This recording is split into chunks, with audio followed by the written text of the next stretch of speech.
Thank you very much, everybody. I'd like to begin by saying that we just completed a meeting with the Secretary of Treasury, Steve Mnuchin, and Secretary of Transportation, Elaine Chao, on proposals regarding the airlines and the airline business. And we're working very closely with a lot of different people. We'll be probably putting out a proposal and giving them some of the details, some of the very powerful details over the weekend. It's moving along quickly. The airline business has been hit very hard, as everybody knows, and we are going to be in a position to do a lot to help them so that they keep their employees and they save their businesses. And that'll be taking place, I think you can say, over the weekend. We may even have discussions with some of the airlines or all of the airlines over the weekend. And I think it's going to be a very acceptable package. It's a very big package and a very acceptable package. It'll be good for our country, good for the airlines, good for a lot of people.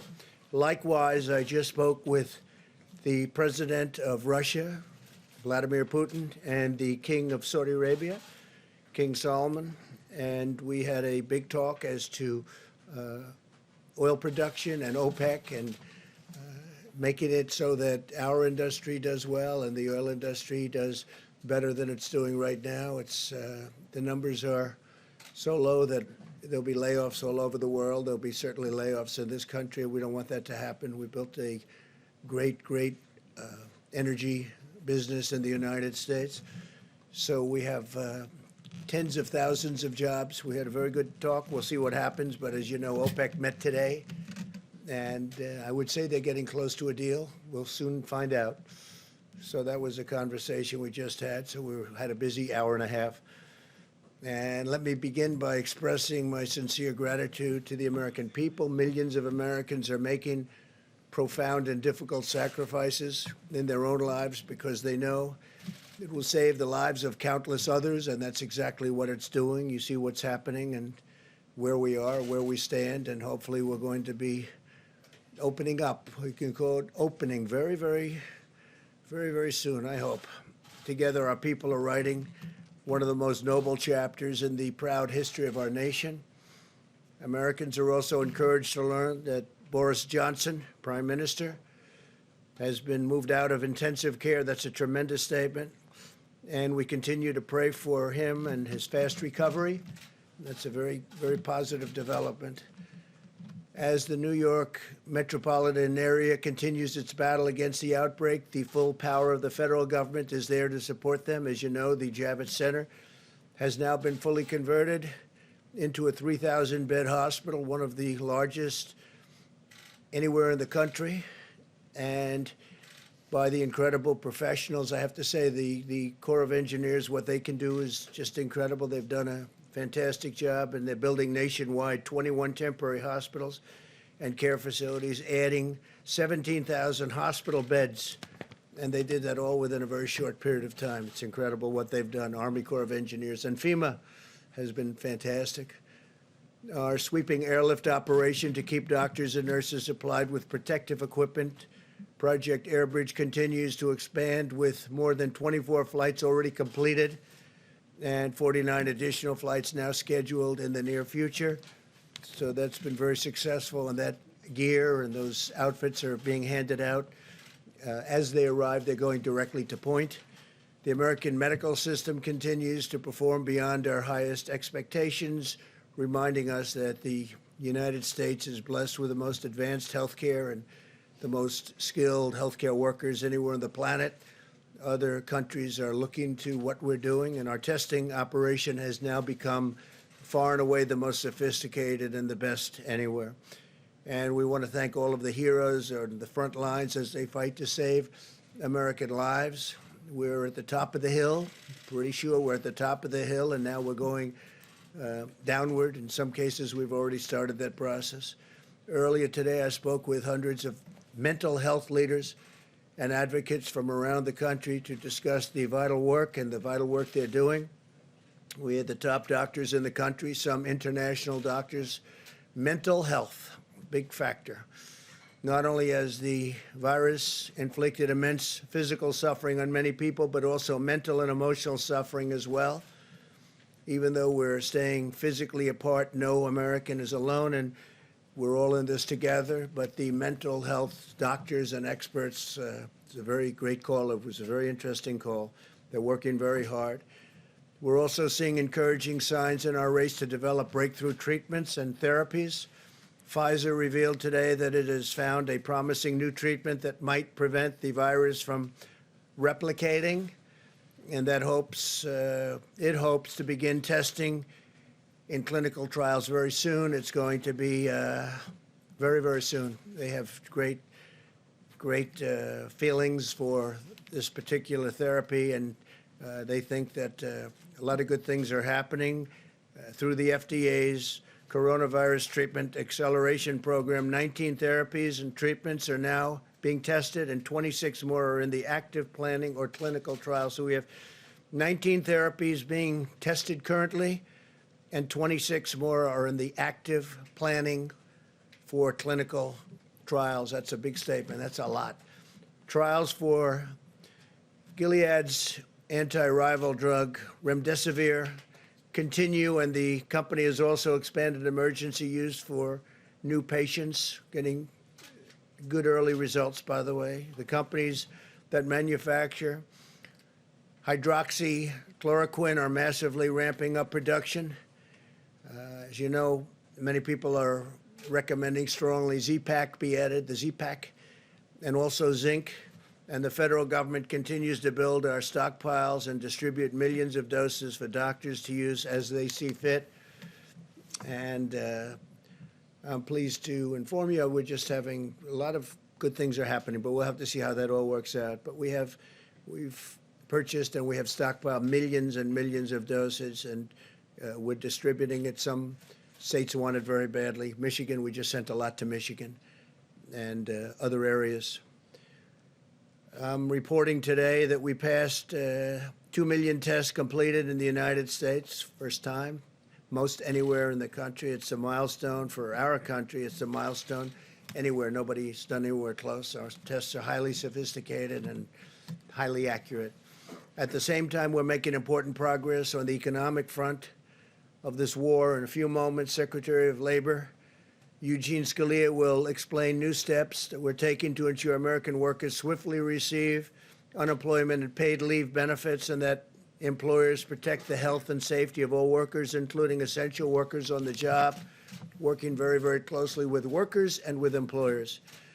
To provide further economic relief, the Federal Reserve announced this morning that it will provide up to $2.3 trillion in support to businesses, states, and local governments. $600 billion in loans will be available for mid-sized businesses with up to 10,000 employees, and $500 billion will be available for states, counties with over 2 million residents, and cities with a population of over 1 million. My administration is also working with Congress to replenish the very successful, incredibly successful, the way it's going, Paycheck Protection Program, which is allowing hundreds of thousands of small businesses to keep their workers on the payroll, meaning it'll keep those businesses open. We need both Democrats and Republicans to come together to get this the legislation completed, and it looks like it's on its way, but we need both. And it should be for people that are working, for the workers. And if you look and you see, we have a lot of people that are affected by that, and it's a very positive development. So we have to get a bipartisan approval of that, and hopefully that'll happen today. The Department of Education is also announcing the availability of more than $6 billion in emergency grant funding to assist college students impacted by the cancellation of classes and the suspension of housing. A lot of people had a lot of things suspended. Housing is one of them. Previously, we waived student loan payments for 6 months. So student loan payments have been waived for 6 months, and we'll discuss it after that, may go further. Although this medical war has separated our citizens for a period of time, it's also united our entire nation. I think I can say, like almost never before, Americans are moving forward with common purpose and shared resolve, determined to vanquish the virus and lift our nation to even greater heights. We are supremely confident in the magnificent future that awaits the American people. And with that, before I invite our Vice President, our great Vice President, and Gene Scalia to speak, we'll take a few questions, and then I'm going back into negotiations on oil and on airlines. Yeah, please. Conversation with President Putin and the King. Yeah, I had a very good conversation. Did you organize that call, and do they understand the problems they're causing with Yeah, the oil output? yeah. situation? No, there's so much production, nobody even knows what to do with it. That's how it's working. And Saudi Arabia and, as you know, Russia, it's well known that we're producing a lot, and they were perhaps fighting with each other over the production and the amount of oil being produced. And frankly, there's not enough room to even store it. Our storage is now full, going to be very soon. Our strategic national storage is, I said, this is a great time to fill it up, load it up with oil that frankly is at pricing that nobody's ever seen before. I don't think we've seen this probably since the 1950s. That was with big dollars. So we'll see what happens. The conversation was very good. They're getting close to a deal. That's OPEC and many other countries outside of OPEC, and we'll see what happens. Are they still fighting with each No, other? I think they were getting along very well. We had a very good call. I think it was a very good call. We're going to see what happens, but it was a very good call. They'll probably announce something either today or tomorrow, one way or the other. Could be good, could be not so good, but I think one way or the other. Go ahead, Jim. Yeah, Mr. President, how could the administration discuss the possibility of reopening the country when the administration does not have an adequate nationwide testing system for this virus? Don't you need a nationwide testing No. system for the virus before you reopen the We have a country? great testing system. We have the best, right now, the best testing system in the world. But there are certain People can't sections. test right now. There are certain sections in the country that are in phenomenal shape already. Other sections are coming online, other sections are going down. And we, in addition to that, are giving out millions of tests, and every day we're doing it exponentially. We're picking up, and what we'll be doing in the very near future is going to certain areas of our country and do massive testing. It's not necessary, but it would be a good thing to have. Don't you need that, Go though, ahead. Mr. President, to make sure people are safe going back to work? You don't want to send people back to the workplace. We want to have it, and we're going to see if we have it. Do you need it? No. Is it a nice thing to do? Yes. We're talking about 325 million people, and that's not going to happen, as you can imagine. And no, it would never happen with anyone else either. Other countries do it, but they do it in a limited form. We'll probably be the leader of the pack. Please. Mr. President, what do you say to the 16 million Americans, more than 16 million Americans who have lost their jobs in the last 3 weeks and fear that the economy won't just bounce back, like you said? Well, I think the economy is going to do very well. Now, that's just my feeling. It's a strong feeling. I've had good, proper feelings about a lot of things over the years, and I think we're going to do well. We're doing it looks like we're at the lower end of the curve in terms of death, which is a terrible word, a terrible, dark word that we've experienced like nobody's ever seen before in this country. I mean, we have numbers that are terrible, but when you look at the lower levels of 100, lower prediction levels of 100, 120,000 to 220,000, or if we did nothing, up to 2.2 million people, we're looking at a much lower level than the level of, I hope, than the level of 100,000. So we're going to see. We're going to have to, you can never do anything about the people that lost their loved ones and lost their friends, and I mean the great friendships. And I'm not sure a lot of people will ever be the same, but I think our country, from an economic standpoint, will end up being stronger than ever. We have tremendous stimulus. We have tremendous stimulus plans. We have things in the works that are going to really, I think, fire the country. I think that what's going to happen is we're going to have a big bounce rather than a small bounce. But we will be back, and I think, honestly, I think our country's going to be back from an economic standpoint. Again, you can never replace the people that were lost, and to their families, certainly you can never do a thing like that. But we will have succeeded in many ways, hopefully keeping the number way below our minimum numbers, and also from an economic standpoint. You know, we met with the mental health people today, and that takes this is taking a tremendous toll mentally on a lot of people. And I think we're going to open up strong. I think we're going to open up very successfully, and I'd like to say even more successfully than before. Please. Thank you, Mr. President. Oil is trading today at about $23 a barrel Yeah. in New York. Where would you want to see the price? Do you want it at $30, $40, $50 a barrel? Well, I want to see it where there's a certain market, but I also don't want to see it where people have no idea. You know, we'll be opening up areas for storage of oil, massive areas for storage of oil, because oil today is not selling. And what happened is the virus knocked out 40% of the market. Immediately, you know that, you know the number, 40%. Now, there was a lot of oil, but it was very controllable. All of a sudden, they lost 40%. You look at the roads, you look at the car, you look at what's going on. There's nobody driving. There's no reason for it right now. That'll start coming back. But we are storing millions of barrels of oil that nobody thought would even be possible. Frankly, ships turned out to be a good business for some people because they're filling up tankers, sending them out to sea and not saying where to go. They're just sitting out there loaded up with oil.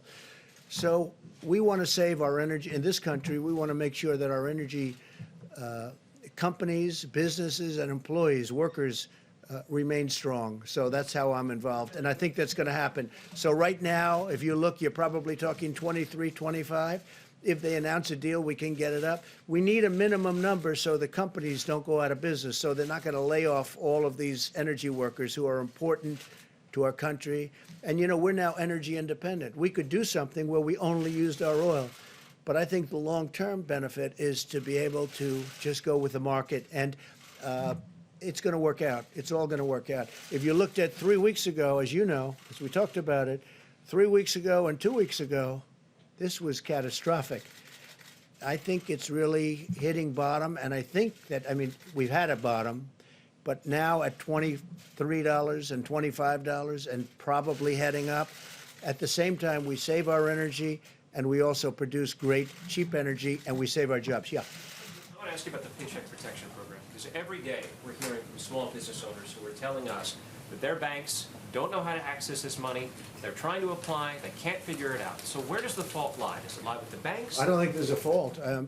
They're doing record numbers of dollars. They're dealing with many community banks. They're dealing with Bank of America, Citibank, a lot of Wells Fargo, as you know, is very much involved.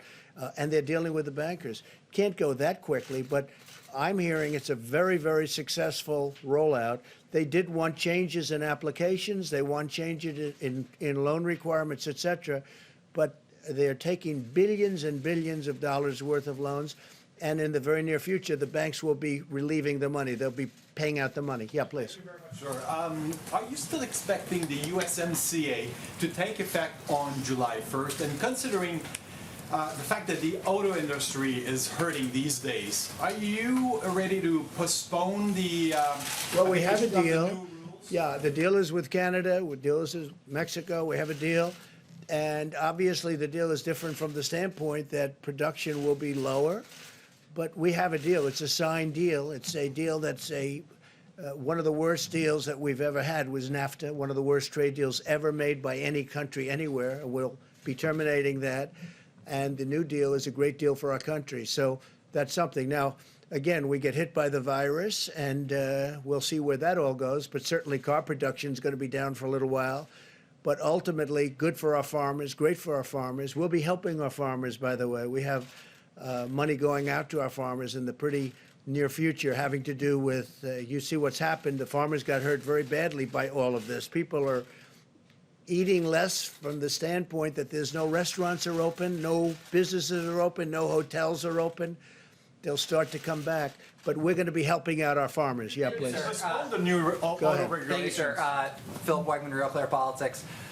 Earlier, you mentioned Project Skybridge, and Yeah. we're hearing that through that project, a lot of the PPE that was sent out to other countries is coming back to this country. Do you know when we will be able to bring a majority of that back? And then, are you frustrated that USAID allowed a lot of that aid to go out the door in the first place? Should they have brought it back? I'm not, before? because we're in very good shape. You'll be speaking with Mike Pence about this in a little while.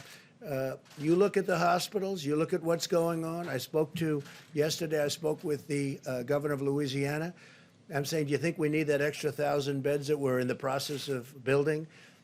We are really in good shape. You're not hearing people are needing ventilators much. In fact, we're going to start helping other countries with ventilators. We're going to end up having a lot of ventilators for future should something happen for hospitals, ideally to keep and have. But no, I think we're in very, very good shape. We have calls with governors all the time, and the governor's in very good shape now. We have sent billions and billions and billions of dollars between ventilators, equipment, protective equipment, masks. We have 500 million masks coming. 500 million from one group. 500. It'll be 300 million and 200 million over a short period of time. No, I think we're in very good shape. Please.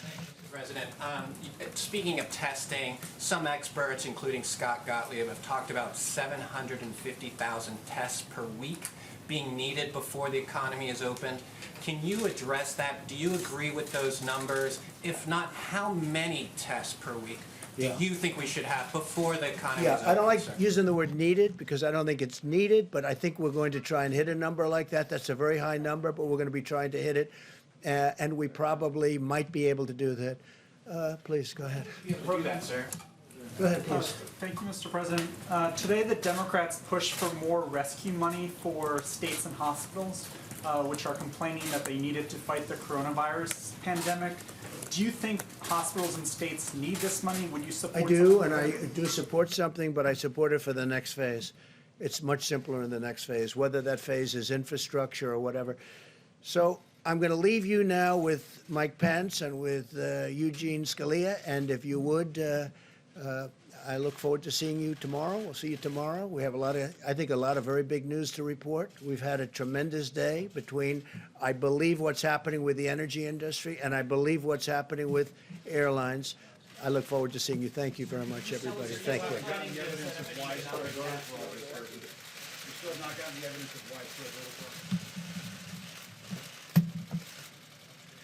Well, good afternoon, everyone. At the present moment, we have now cleared more than 2 million tests across the country. And I'm pleased to report we're testing more than 100,000 people a day now.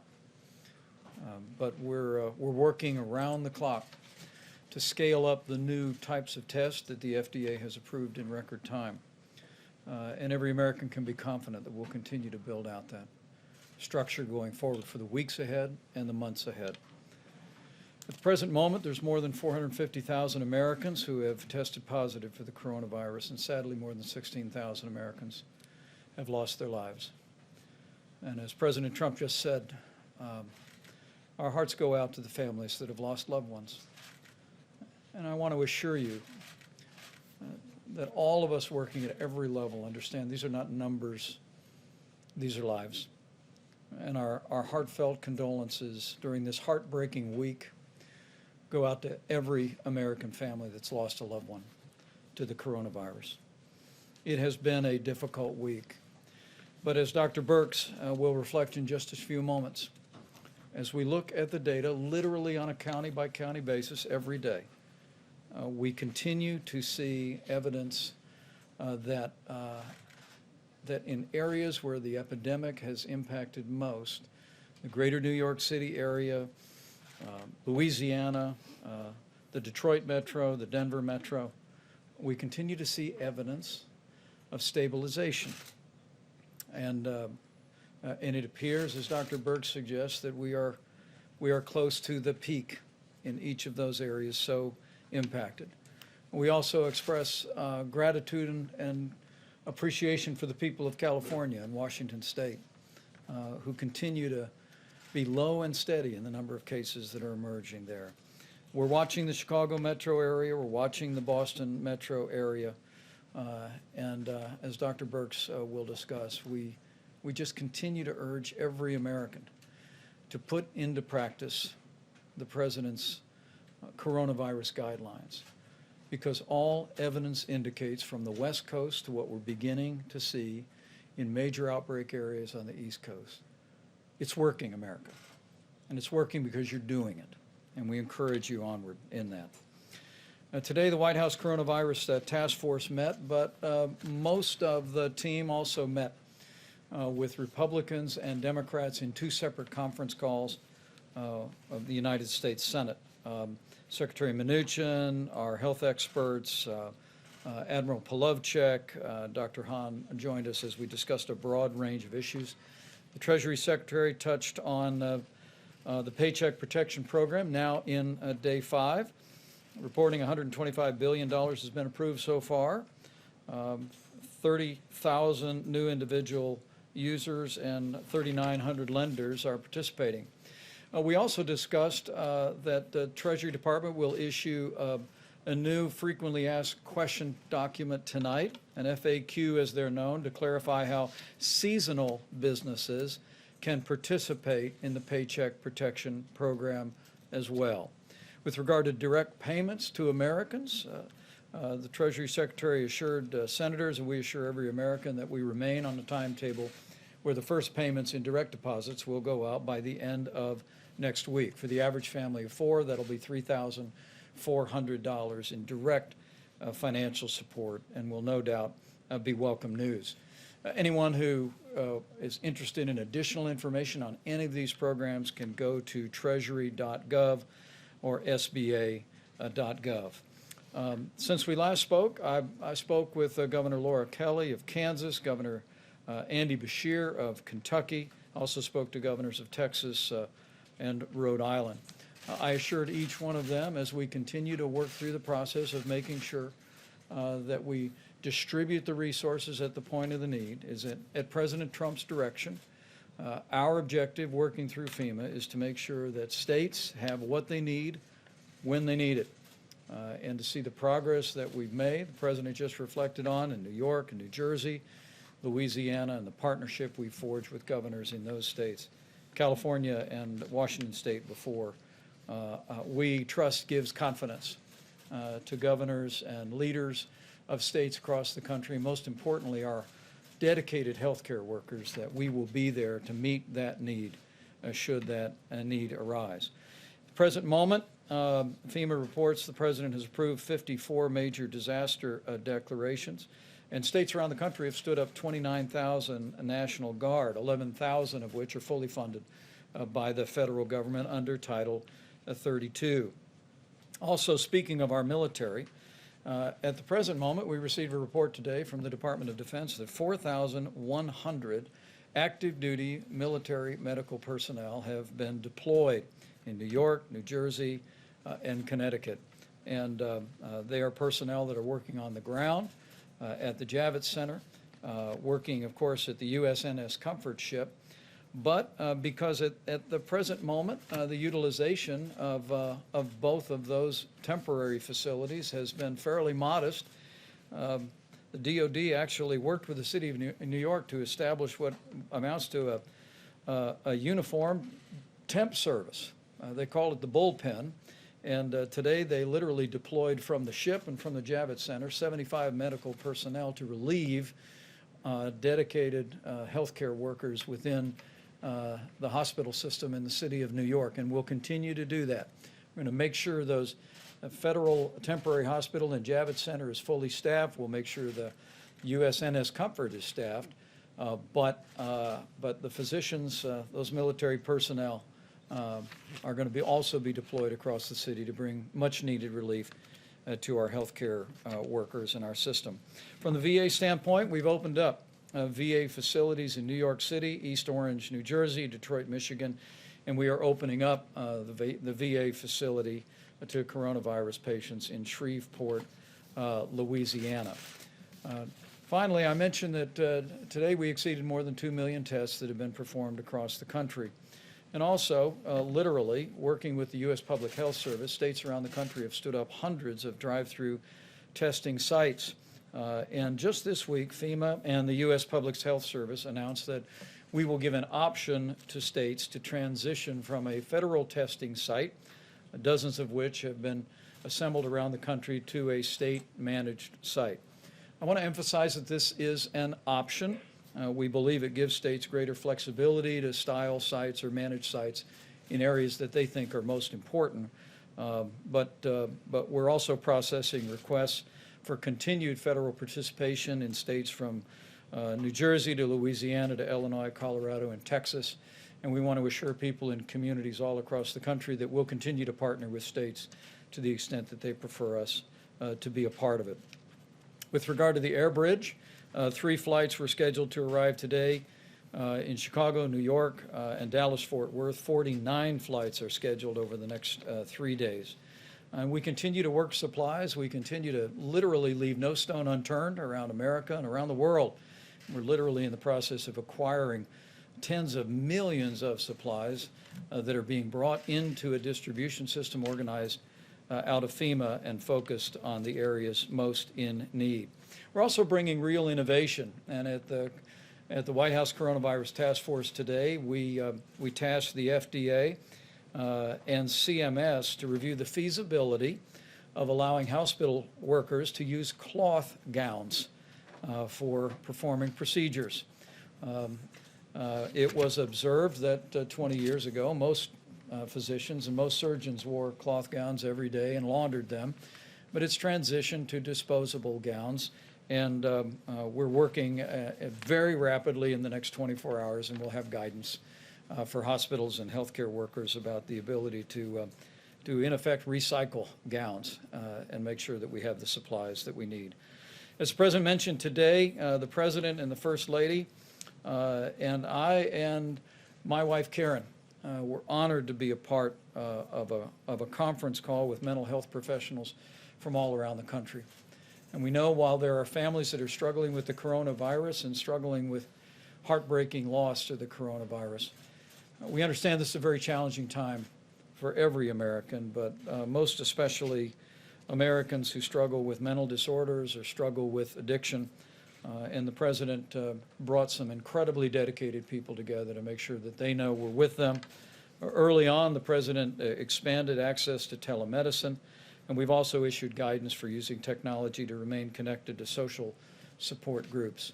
And we just urge everyone who may be feeling an emotional burden or a vulnerability during this time to reach out to the many resources that are there and to know that you're not alone, that we're with you, and we'll get through this, and we'll get through this together. So despite heartbreaking losses that continue this week in communities from New York to New Jersey to Louisiana, there are signs of progress and hope abounds. The reality is that we see new projections from the experts. And if the projections are right, it's because it's working, America. It's because the American people are putting into practice the social distancing, caring for their neighbors and their loved ones and their family members, and putting their health first. And we just want to urge every American to continue to put those principles and guidelines into practice every day. With that, I'm going to invite Dr. Deborah Birx up for an update. And Dr. Fauci will hear from the Secretary of Labor, and we'll take a few questions. Thank you, Mr. Vice President. So I wanted to cover today not only what we're seeing across the United States, but some of the testing data to assure from the prior question, if we're testing, I'm sure you're following our numbers every day, and the amount we're going up, about 118,000 to 120,000 per day are being tested. So we're way over the 750,000 per week currently. We have some statistics. Now remember, we required this, thanks to Congress, to be reported. We have about 75% of that test data in now. About 1.5 million of those tests have been reported in. I just wanted to give you some ideas because sometimes we think that we're only testing in the hospitals, that this should give you an idea of the quantity and the types of tests that have occurred. So we've tested over 200,000 young people up to age 25. They have about 11% positivity rate. Over 500,000 people between 25 and 45. They have a 17% positive rate. Now remember, in order to get tested, you have to have symptoms. So this gives you an idea of the number of people who have symptoms that are not infected with coronavirus. Another nearly 500,000 people between 45 and 65, their positivity rate is 21%. Another nearly 200,000 between 65 and 85, 22% positive, and a small group of about 30+ thousand individuals over 85, and they have a 24% positivity rate. And so this gives you an idea of we're testing throughout all age categories. I see a lot of men in the audience today. I just want to remind them about the importance of health care. Of the male-female ratio, 56% of the people who are tested are female, 16% positive, 44% male, 23% positive. So again, it gives you an idea about how men often don't present in the healthcare delivery system until they have greater symptomatology. This is to all of our men out there, no matter what age group. If you have symptoms, you should be tested and make sure that you are tested. We appreciate you engaging in that, and also really recognizing the issues about comorbidities and making sure that we're addressing those. I had a series of great calls with about 17 states that are in our more rural areas, specifically around our indigenous people and tribal nations. It was a very reassuring call, and we are testing across the country. We do have about 63% of states that have less than 10% positive despite significant testing. And within the indigenous peoples and tribal nations, they're seeing the same thing that we're seeing across the nation, increased issues among those with comorbidities and those of elderly, but also issues in nursing homes. And so they are testing, many of these states are still capable of doing full contact tracing. And so they've been doing contact tracing from nursing home outbreaks and other outbreaks. It really gives us a clear impression of no matter what we do in the future, we need to really ensure that nursing homes have sentinel surveillance. And what do I mean by that? That we're actively testing in nursing homes, both the residents and the workers at all times. That is where, and that's how we saw this at the beginning. That's what we saw in Washington State. And that's what we're seeing in many of the states that have very low case attack rates. The other thing that I want to leave you with, we certainly know how desperate and difficult the situation has been in New York over the last few weeks. And we've been telling and talking about how this would be the week that would be most difficult because of the large proportion of cases that are coming from the New York metro area. What's been encouraging to us, those early states outside of Washington and California, which still have extraordinarily low attack rates because of their level of mitigation, all of the new areas that are having new increasing cases, we talked about them yesterday, Washington and Baltimore and the Philadelphia metro area. That includes Camden, Wilmington, and the counties around Philadelphia. We're seeing that the case numbers, what we'll get to as far as attack rates, we talked about 1 in 7 in 1,000 in New York that are being measured. These are coming in even with their progress up their curve in the 1 to 2 per 1,000 range, showing that when you start mitigation early, it has a very different impact. All of this data is coming together, the testing rates, the seropositivity, the age groups, who really needs hospitalization, ICU, the innovative pieces coming from, we heard a great report from Louisiana this morning on the phone call where they talked about a minimum now of 40% of people coming off of ventilators alive and leaving the hospital. This is very encouraging to us, really shows amazing progress clinically at each of these hospitals and the real lessons what we're learning and sharing across hospitals. But really shows us that the original outbreaks were very large, but the newer ones that we talk about in Washington and Philadelphia and Baltimore, it looks like their attack rates and the attack rates in Denver and some of these other states that we have been talking about are much lower than New York and New Jersey. And this gives us hope about really understanding how to integrate this information together, not dealing with a model, but the real life cases that are occurring and understanding how to move forward together to really have a different future. So thank you very much. Thank you very much, Mr. Vice President. So, just reflecting about what we've been doing over the last few days, remember last weekend when we made the forecast that this would really be a bad week? As I mentioned yesterday and the day before, it is, in the sense of deaths, a bad week. In fact, every day there seems to be a record of number of deaths compared to the day before. In fact, New York today had, again, another record of, I think the city itself was about 820 plus deaths.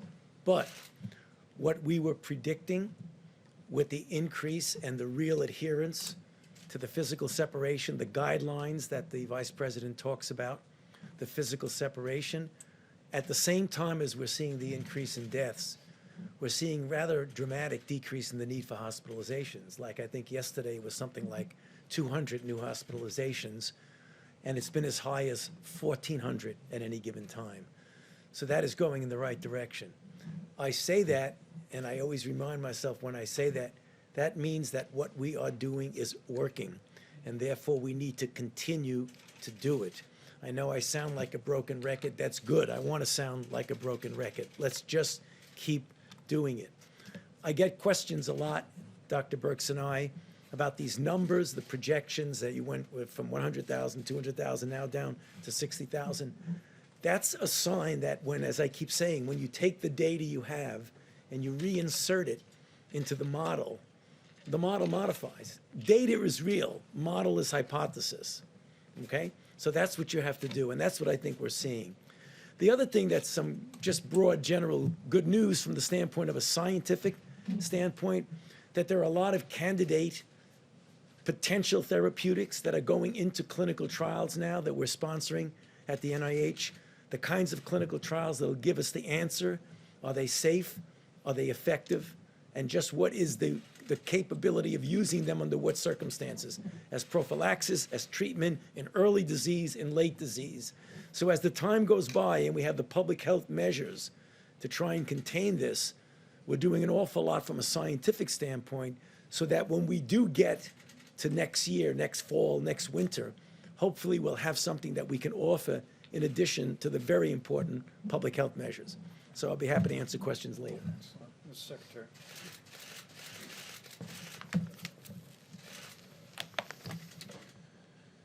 Mr. Vice President, thank you, and thanks to the task force, and of course thanks to the President for his leadership.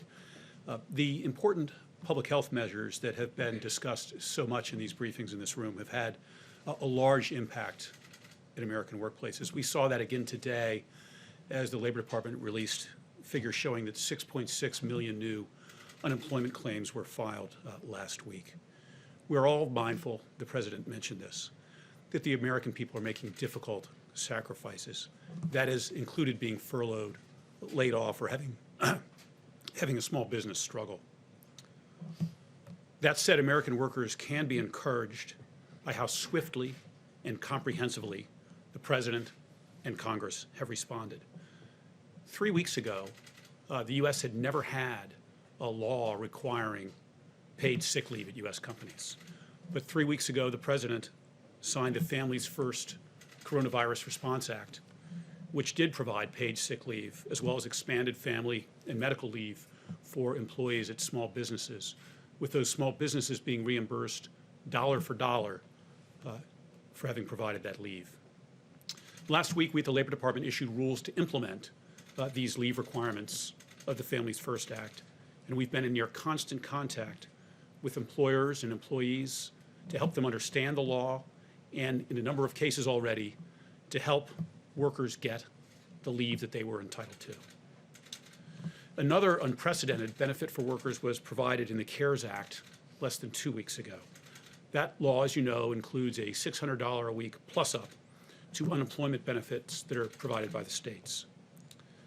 We have millions of unemployed Americans who are making a sacrifice for our national well-being. These bonus payments, and they're unprecedented, the government has never provided a plus-up unemployment payment like this. These payments are intended to make those workers whole as near we can.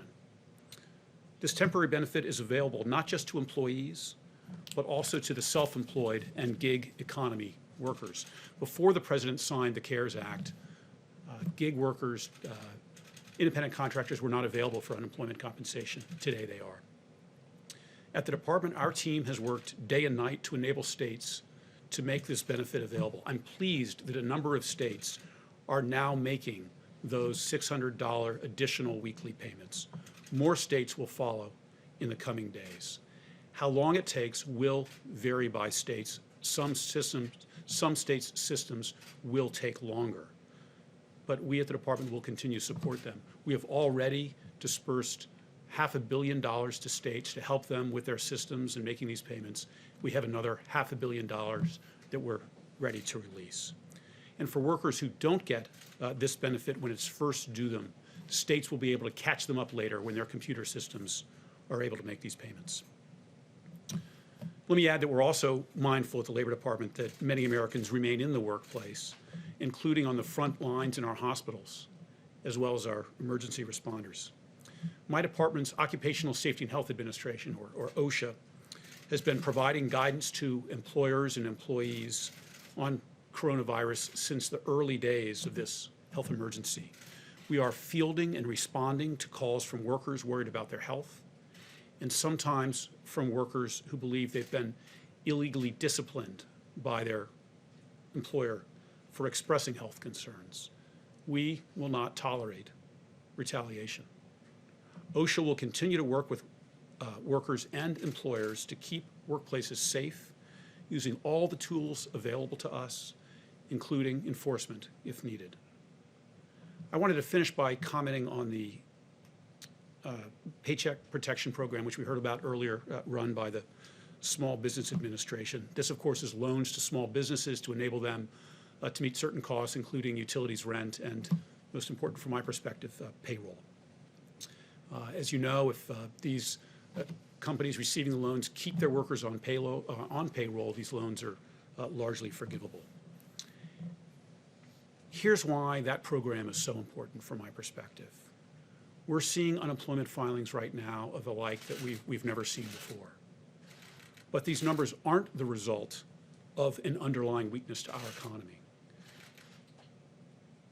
Our economy has been vibrant, incredibly strong just weeks ago.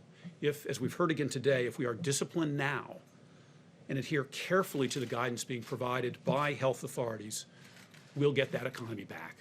The President spoke at the State of the Union of the blue-collar boom we are experiencing. We want to lay the groundwork now for a blue-collar bounce back. We'll get there in part by helping companies hold on to their workers, which is what the Paycheck Protection Program does. Keep them on payroll so that when businesses are ready to reopen, they have the workers they need and Americans have jobs. We will continue at the department, and I know here at the White House, to be laser focused on American workers and jobs until this is done. So thank you very much. Very well done. Thank you. Great job. Great. We'll take a few questions. Yes, please. Mr. Vice President, a question for you and then a question for Dr. Birx or Dr. Fauci. Just to clarify, on the federal funding for testing sites in the states, are you saying that federal funding will remain for those sites and will it remain at its current levels? It's not merely federal funding, but in many cases we provided personnel from the U.S. Public Health Service and also flowed supplies, personal protective equipment that was required for some of the early forms of testing, but it's less required today with new formats for testing. It is an option, and as I've made clear to several governors, we'll continue to partner with our states. But I have to tell you that the way states step forward with the concept of drive-through and community-based testing is really inspiring. For our part, working with FEMA and our great team at the U.S. Public Health Service, we've stood up some nearly 50 different drive-through test sites around the country, but literally there are hundreds that have been deployed by states and by hospitals and local healthcare providers. But in this instance, we wanted to at least give them the option to take control of that, but we'll continue to resource them with personnel, supplies, and any other support that they need going forward. And then just a question for the doctors. I'm curious, did you see this information out of the CDC in South Korea today that shows that they're seeing evidence of reinfection in some people who had been cured of coronavirus? And what does that mean for our understanding of this? Have you seen that? I'm not aware of what you're speaking about now, but clearly there have been anecdotal mentioning of what appear to be reinfection.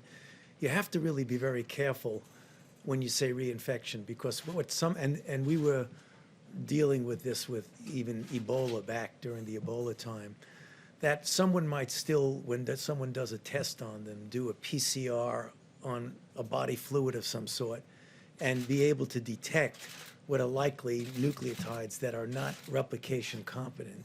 So if you're telling me, which I don't think they're saying, that someone has coronavirus disease, they get sick, it's documented, they get better, and then a month or so later, they get sick with documented coronavirus disease. I don't think that's what they're saying, but I don't want to jump the gun on it until I see the data. They use the word reactivate, is that different? Yeah, well, yeah, what reactivating, what means is that it depends what you mean by reactivating. If someone clearly is ill and they have virus isolated from them, that you may have a prolonged course. I'd like to see how long they reactivate. I mean, if they were sick and had documented virus, and then 3 months later they had documented virus, is that reactivation or is that infection with another virus? I'd like to see the data before I really comment on that. Yeah. Dr. Fauci, I wanted to ask about medical criteria. You had a discussion with Dr. Birx and the other public health experts on Tuesday, I understand. Can you discuss what is the medical criteria that you guys are discussing in order to reopen the government? What is the medical criteria? Well, it's less medical criteria than it is public health criteria.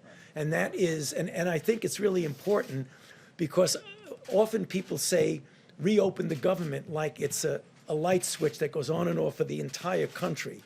We have a very large country with really different patterns of disease and outbreaks in different parts of the country.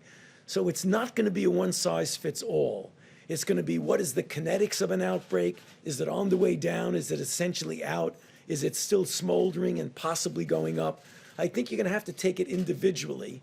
And Are there some benchmarks that you're looking at, though? I mean, are there some numbers that you're looking at, some data that you would like to see? What would you like to see before that happens? yeah, well, I will allow Dr. Birx to come up with just my own opinion. I don't think they're going to be benchmarks that are going to be consistent from one to the other. For example, I would not want to pull back at all in New York until I was clear that that curve really was doing what we've seen in other countries, a very steep decline down, and we had the capability, if there was a resurgence, of having everything in place to be able to do the containment as opposed to struggling with mitigation with what we've been doing. That's different than a relatively smaller city, town, or whatever you, in the Midwest or mountain regions, which is generally very well controlled. What I would want to see, do we have the capability of doing the isolation, contact tracing, and suppression of it? So it really varies differently. So I don't think there's one medical criteria. But Deb, if you want to speak to it. Thank you. It's what I tried to cover in the brief presentation I gave. In talking to the 17 states that have indigenous populations and tribal nations and discussing with them what they were doing generally and what they were doing specifically through the Indian Health Service, they discussed the ability to find new cases and doing full contact tracing. And so they have strike teams. They are very well organized. You don't hear about them every day, and that's why I wanted to call them out. They are really doing amazing work at their public health institutions with their governors and their mayors, and they are in full contact tracing. Yes, they're doing social distancing, but they're also doing full contact tracing and understanding all aspects of their epidemic. So we're looking at those pieces, as well as when I was talking about blunting, really when you're starting to go up that curve, having that unbelievable blunting where you only get evident attack rates, and I want to be very clear about that. When we see cases, these are symptomatics that have been diagnosed. There's clearly, we believe, people we don't see. And that's why the antibody test is going to be helpful to us to really define that. So those are the pieces that we're bringing together to really analyze that. I did want to say the president talks about the 150 plus countries that are in experience what we're experiencing. I just wanted to do a call out. We have Americans around the world in every embassy that are working with those countries now. This scarf came from Africa. It's one of my public health colleagues there. I just want to recognize the public health colleagues around the world who are doing all of this work together to change the course in their epidemics in every single country around the globe. Let me go to another question if I can, but in response to that, just so you know, what the president's tasked us to do is there's a number of working groups and that are looking at not only how do we reopen the country, but how do we stay open, and and I think most of America knows that no one wants to reopen America more than President Donald Trump, but the president's told us we need to do it responsibly, and we're going to follow the data. We're literally following the data on a county-by-county basis. This morning, we were literally presented with information of each county that had more than 100 new cases and had, went in the other direction, had, less than 100 than the day before. It's really remarkable. And so I think what you hear the health experts saying will inform the president's decision and timing.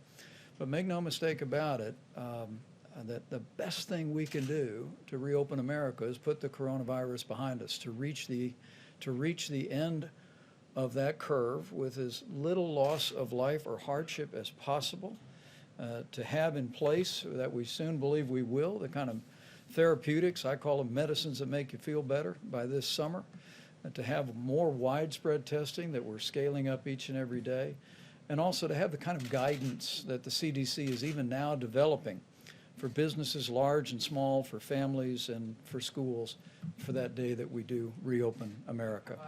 Question? Go ahead. I'm going to ask one more follow-up to the doctor. So it touches on this question of when to lean back on mitigation. There is a study out of Los Alamos this week that I hope you've seen. It's on the CDC website that looks at this question of R naught, which is a technical term that you understand that has to do with the reproductive rate of the virus. The study shows that the R naught for coronavirus isn't between 2 and 3, as had been thought before, but it's actually closer to 6, which means that one person on average is infecting 6 others. So with this information, how does that impact the model? How can you begin to think about when to reopen society if it's more contagious than we thought before? Well, I can tell you as the layperson on the stage, Go for it. we have known from the beginning that this is at least 3 times more contagious than the flu. And I believe that fact alone has informed our projections and the modeling, but now I'll let the experts respond. I'll go quickly and then we'll tag team together. So when we've been talking about the asymptomatic group, and that's why I gave you that testing data where 11% of people under 25 were positive, many of them. What we will be triangulating for you is the testing data with hospital admissions, and then you'll be able to start seeing spectrum of disease. Because what you're not seeing in spectrum of disease is people who never even think that this is something significant, that what they have. We're seeing the significant cases. In testing, you can see that we're getting a lot of people in with symptoms who aren't positive. And so really finding out what is the R naught. Is it 6? Is it 5? And the only way to do that at this point right now is to get the antibody tests out there and go into these places that had significant disease. When we talk about attack rates of 7 per 1,000 like New York and 5 per 1,000 in New Jersey, and test the healthcare workers, the first responders, all of the nursing homes for antibody, and really get to your question. Because right now it's still theoretic. We understand they're modeling this, and we will get the data to actually look at that. You will see what others have been presenting, so you presented the 6. What others are presenting, importantly, is they're modeling what's happening with mitigation, and they're publishing that the R naught with mitigation is approaching like 1.3 and 1.5. So that, think of what that is. If it was 6, and then with mitigation, we have it into the 1s, that really shows the power of the American people.